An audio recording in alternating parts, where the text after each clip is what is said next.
नमस्कार दोस्तों, ND. Gohil YouTube channel में आपका फिर से हार्दिक स्वागत है। आज हम कक्षा 8 सत्र 2 इकाई 2 कच्छ की सैर के अभ्यास के विषय में जानकारी प्राप्त करेंगे। लेकिन सबसे पहले अगर आपने इस चैनल को सब्सक्राइब नहीं किया है तो तुरंत सब्सक्राइब बटन प्रेस करें और बाजू में आए हुए बेल आइकन को भी दबाएं ताकि ऐसे वीडियो आपको तुरंत ही मिलते रहें।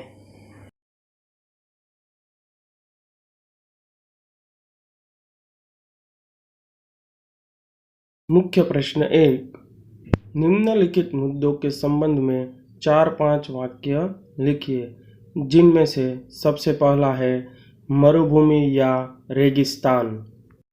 जिस स्थान पर दूर दूर तक रेत ही रेत नजर आती हो उस स्थान को मरुभूमि या रेगिस्तान कहा जाता है।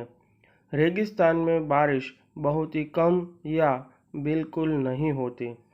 यहाँ पानी दूर दूर तक नहीं मिलता। यहाँ सामान्य रूप से जीवन यापन करना बहुत ही कठिन है। ऐसी जगहों पर रहने वाले लोग प्रायः ऊँट पर प्रवास करते हैं, इसलिए ऊँट को रेगिस्तान का जहाज भी कहते हैं। अगला मुद्दा है कच्छ के 3 बड़े शहर, मांडवी, भुज और मुंद्रा। यह कच्छ के 3 बड़े शहर हैं। मांडवी अत्यंत सुंदर बंदरगाह है। यह एक प्राचीन नगर है। यहाँ राजमहल, पवन चक्कियाँ तथा सागर तट देखने लायक है। भुज वैभवशाली शहर है। यहाँ पहुँचते ही कच्छ का वैभव नजर आता है। आईना महल, प्राग महल, पवन चक्किया, हिल गार्डन, हमीरसर तालाब, भुजिया पहाड़ आदि दर्शनीय स्थान है। मुंद्रा में अनेक उद्योगों का विकास हुआ है। यह एक औद्योगिक केंद्र है। अगला मुद्दा है कच्छ में स्थित धार्मिक स्थल, भद्रेश्वर, नारायण सरोवर, लखपत तथा हाजीपीर कच्छ के मुख्य धार्मिक स्थल हैं। भद्रेश्वर प्राचीन जैन यात्रा धाम है। यह संगमरमर से बना 2500 वर्ष पुराना जिनालय भूकंप से पीड़ित हो गया था। अब आधुनिक ढंग से उसका पुनः निर्माण किया गया है। नारायण सरोवर पौराणिक धार्मिक स्थान है। यह रामायण काल का माना जाता है। लखपत में सिखों का गुरुद्वारा है। हाजीपीर मुसलमानों का पवित्र स्थान है। इसके अलावा यहाँ 72 जिनालय भी है जो कि मांडवी के पास स्थित है।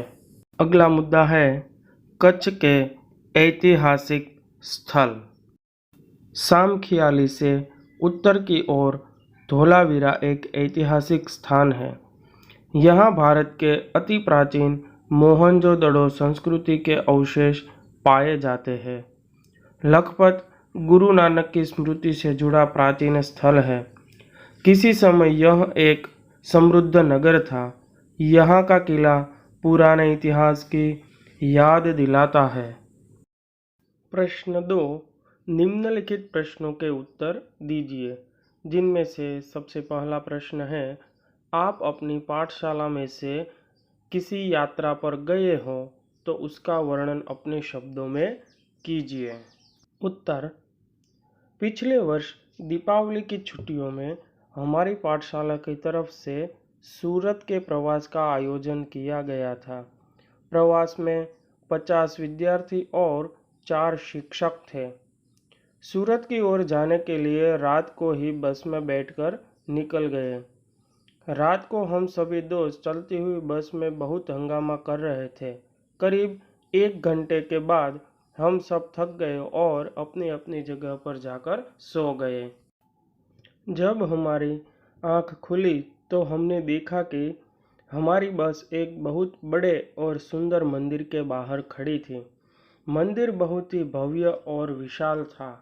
वह मंदिर दादा भगवान का था, जो कि सूरत के पास कामरेज नामक एक छोटे से शहर में है।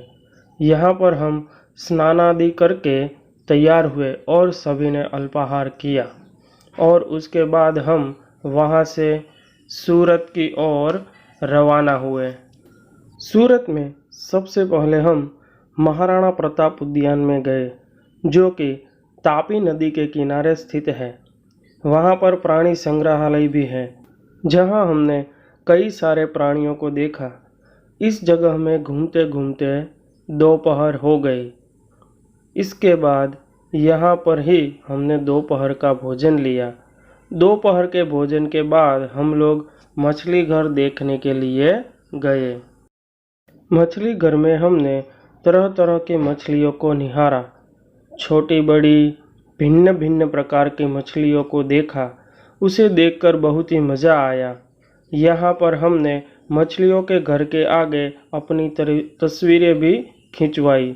यहाँ से निकलकर हम लोग सीधे ही एक फन पार्क में पहुँचे।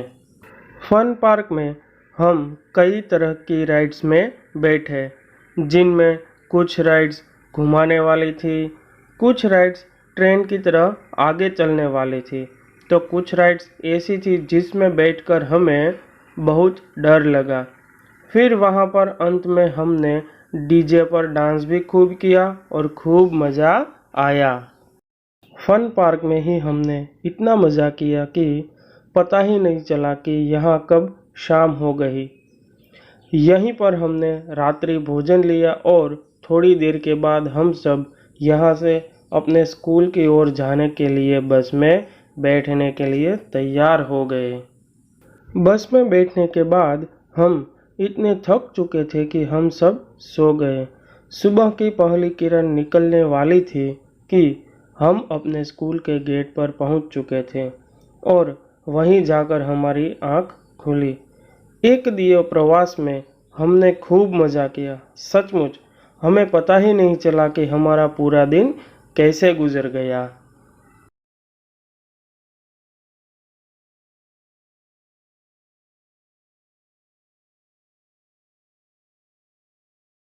मुख्य प्रश्न 3, दिए गए शब्द मिले ऐसी पहेलियों का निर्माण कीजिए।